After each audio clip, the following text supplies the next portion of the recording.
Hi, everybody. Our week draws to a close, and up until this point, I've been sharing quotes that I'd heard in meetings or conversations over the last several months that I've found kind of provocative and wanted to share with you. Today, it's a little bit different. I realized as I was going through my notes and my journals of where I write these things down that this thing becomes very important to me. A highlighter. I happen to like the fluorescent ones like this, and this has a smear guard on it. Oops, where is it there? Whatever that means. I guess I don't know. I think I can still smear it, but anyway, um, we all know these, right? We've all used them, and chances are we have different colors. I have over here a green one and a pink one and an orange one. Yellow is the easiest to see though, and it's very I'm not going to hold this up to you because of what it says, but just look at how noticeable it is wherever there is something that's highlighted. I mean, it just leaps off the page, right? I want to have highlighters in life. I want to have a highlighter for what's really important in my life so I can, it's not just underscored it's not underlining. I remember my dad used to sit with a little 6-inch ruler and he'd be reading things and he'd read at the dining room table. It was an open concept long before that was a thing, living room and dining room. And he would sit there, and so we're in the living room a little farther down the room watching television kind of next to him. And he'd have his book open and his little 6-inch ruler and he'd be underlining with the ruler the things that were important. And then he'd put little codes in the side, M in the margin if it had to do with music, or E if it was something education, so that he could zero in and find the things he was looking for. Yeah, he was computerizing before there were personal computers. But anyway,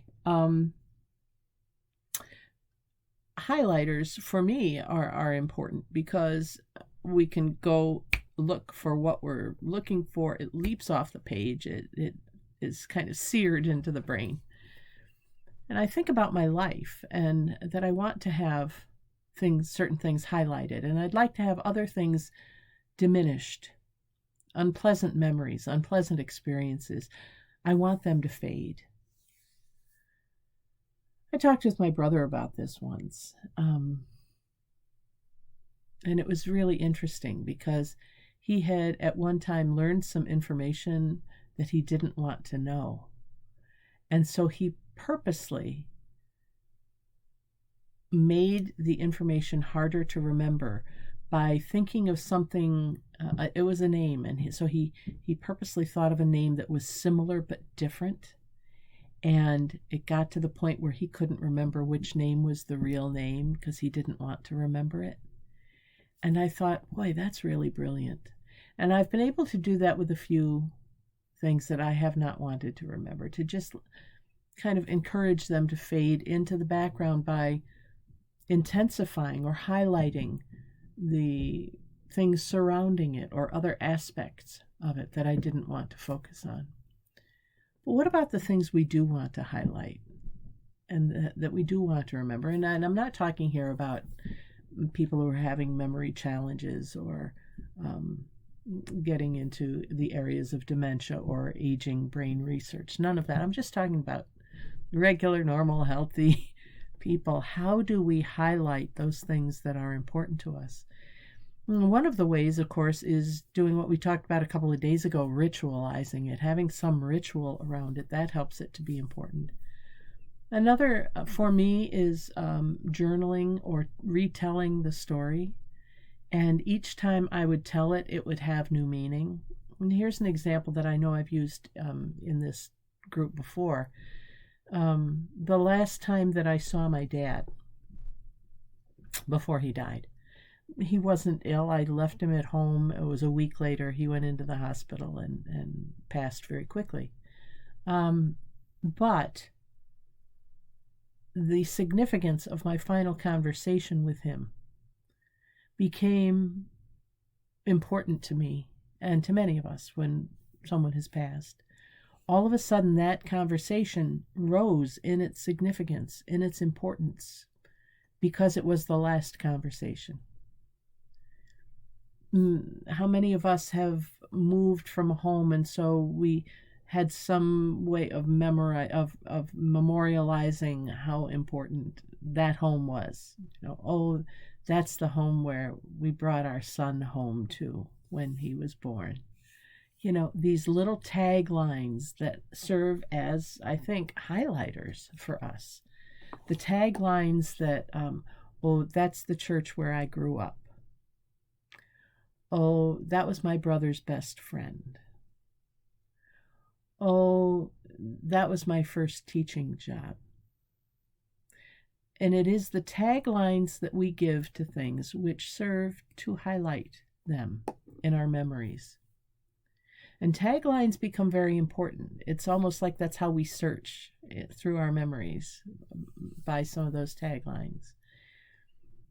So and so was, my best friend when I was in grade school. Oh, that was my first boyfriend or girlfriend. So it makes me think about things I'm doing today and what kind of taglines do I want to give to them. I want to have taglines that will highlight, the good parts, the parts I want to remember. Oh, that was Carly's first car. Or, oh, that's where she got her bachelor's degree. Or, oh, that was a conversation we had when thus and such happened. And we need to do that with our faith. Oh, that's who Jesus is to me now. Oh, yeah, I used to think of Jesus as blah, blah, blah, but now I relate to him this way. I encourage us to be mindful of how we remember things. When we are telling the narrative of our story, of our lives, what are the taglines that we use? Why is something important? And then to remember that we can give them new taglines. After a traumatic time in my early 30s, I let myself, rightfully so, as part of my healing, be defined by trauma as the trauma unfolded.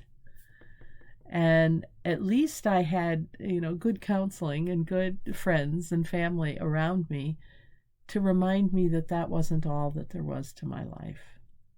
And now it's to the point where I hardly think of that trauma at all, unless it comes up in some way that it is useful in a conversation to share with someone else.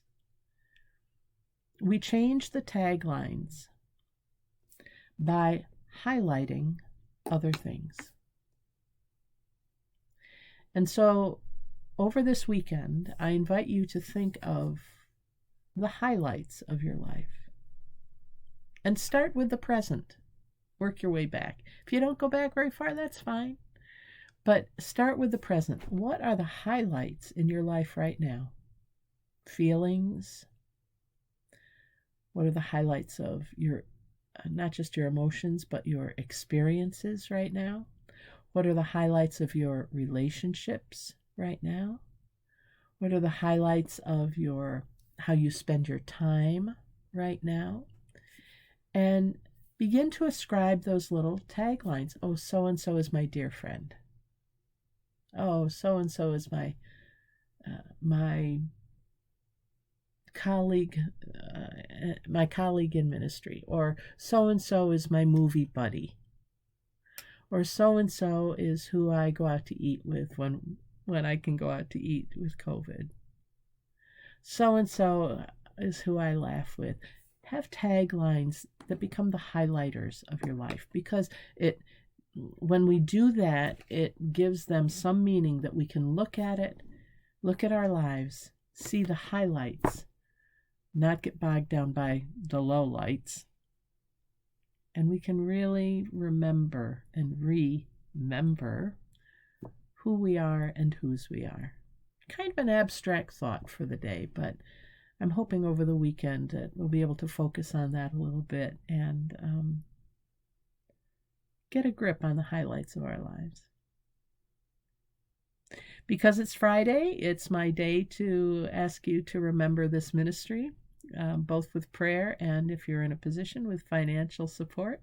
And you can get in touch with us at through the website. The address is on the end of this video. And as always, I hope you have a really safe and wonderful and restorative weekend.